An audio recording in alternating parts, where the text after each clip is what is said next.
Making some nachos and cheese, a whole block of Velveeta cheese with 3 cups of whole milk.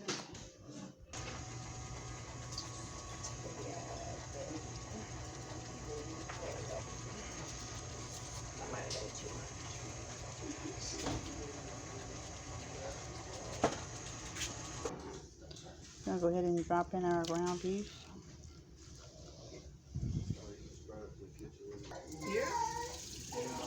Dropping in some mild diced tomatoes, a whole can.